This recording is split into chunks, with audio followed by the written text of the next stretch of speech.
جنہوں نے اتنی نشستیں لی نہیں ہیں ان کو مخصوص نشستیں بھی دے دی جائیں، اور وہ پولیٹیکل پارٹیز کا جو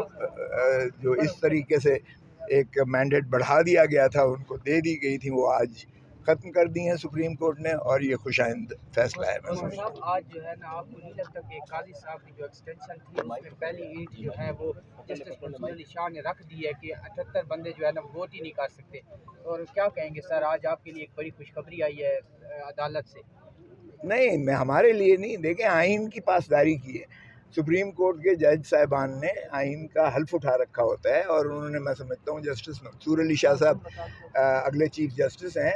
سینئر پیونی جج ہیں، اکتوبر کے بعد انہوں نے چیف جسٹس بننا ہے۔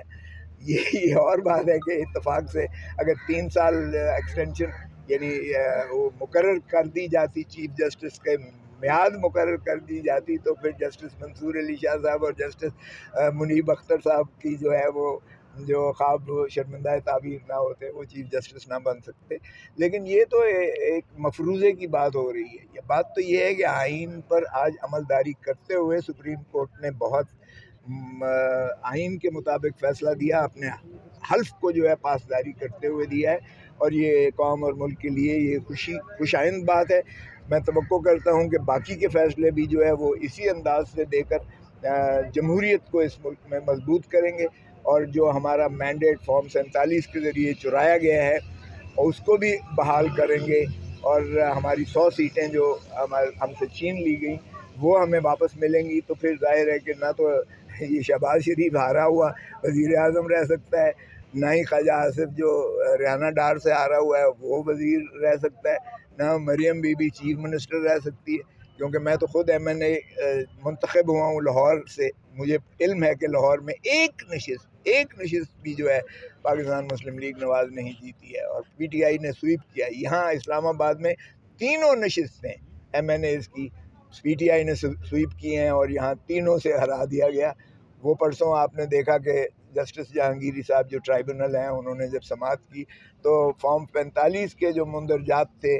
اس کو فارم 46 کے مطابق بالکل ایک ہی جیسے تھے جس میں وہ جیتے ہوئے تھے ہمارے علی بخاری صاحب، اور ان کو ہرا کے نیچے سے جو ہے مسلم لیگ نون کو منتخب قرار دے دیا گیا فارم 47 کے ذریعے۔ تو یہ جب چیزیں آئیں گی تو وہ بھی انشاءاللہ آپ دیکھیں گے کہ ہمیں نشستیں واپس مل جائیں گی، اور یہ جو جمہوریت کے ساتھ ڈھونگ اور فراڈ کیا گیا ہے یہ انشاءاللہ ہمیں عدالتوں سے توقع ہے کہ وہ انشاءاللہ عوامی مینڈیٹ کو بحال کر کے اور آئین پر عملداری کرتے ہوئے، اپنے حلف کی پاسداری کرتے ہوئے انشاءاللہ قوم کو یہ خوشخبریاں سنائیں۔ سائفر کیس سے متعلق بتائیے گا۔ ابتدائی فیصلہ آ گیا مخصوص نشستوں کے حوالے سے، تو آپ کے ساتھ اتحادی جماعتیں بھی موجود ہیں، کیا کوئی اس کے اوپر بات چیت ہوئی ہے کہ اتحادی جماعتیں بھی مخصوص نشستوں کے حقدار ہوں گی؟ کیا اس کے اوپر کہیں؟ نہیں، دیکھیں اتحادی تو نہیں ہے، ہمارا تو سنی اتحاد کے ساتھ ہمارا ہوا تھا، ان کے ساتھ ہماری انڈرسٹینڈنگ بڑی کلیئر ہے۔ اس وقت تو سنی اتحاد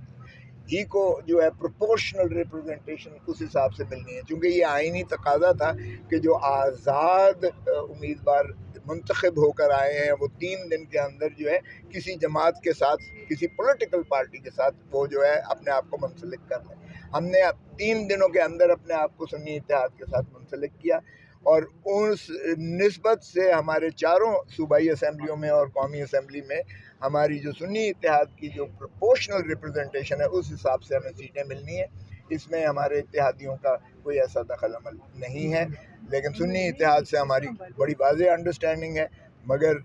جو ہماری اتحادی ہیں، جو ہم آئین کی بحالی کے لیے تحریک چلا رکھی ہے، ان کا اور ہمارا جو ہے وہ اس ایشو پر جو ہے بالکل ہم آہنگی ہے کہ ہم تحریک چلائیں گے، اور ہم انشاءاللہ عوامی مینڈیٹ جو ہے بحال کر دیں گے۔ پنجاب میں بلکہ پورے پاکستان میں بحران ہے سرجن طبقہ، اور کسانوں نے جو ہے نا 10 تاریخ کا وقت دیا ہے کہ وہ پورے ملک میں احتجاج کریں گے۔ پی ٹی آئی کسانوں کے ساتھ